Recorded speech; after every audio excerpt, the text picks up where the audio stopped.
कुछ दरवाजे सिर्फ लकड़ी के नहीं होते, कुछ हमेशा किसी का इंतज़ार कर रहे होते हैं। ये कहानी है नेहा की, एक नए फ्लैट में शिफ्ट होने वाली एक नॉर्मल सी लड़की, जिसे अपने नए घर का एक कमरे का दरवाज़ा कभी बंद नहीं मिला था।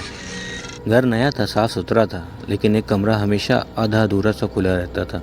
नेहा ने समझा शायद हवा के कारण होता होगा, लेकिन फिर एक रात के 2 बजे नेहा की नींद एक हल्की सी फुसफुसाहट के साथ खुली। उसने देखा वही दरवाज़ा धीरे से खुल रहा है और अंदर अंधेरा, इतना गहरा अंधेरा कि आंखों से भी कुछ ना दिखे। पर नेहा ने सुना जैसे उसे कोई बुला रहा हो। नेहा। डर के बावजूद उसने टॉर्च उठाई और उस दरवाजे के पास गई। अंदर घुसते ही उसने देखा बिल्ली का एक खोखला जिस्म खून में पड़ा, आंखों में खून और ज़मीन पर एक छोटी छोटी उंगलियों के निशान, जैसे किसी बच्चे ने उसे उंगलियों से रंगा हो। अचानक दरवाज़ा बंद हो गया। नेहा चीखी, उसकी आवाज़ उस कमरे के बाहर नहीं गई। फिर उसने देखा एक छोटी सी लड़की का साया 4 पैरों पर चलती हुई उसके सामने आई।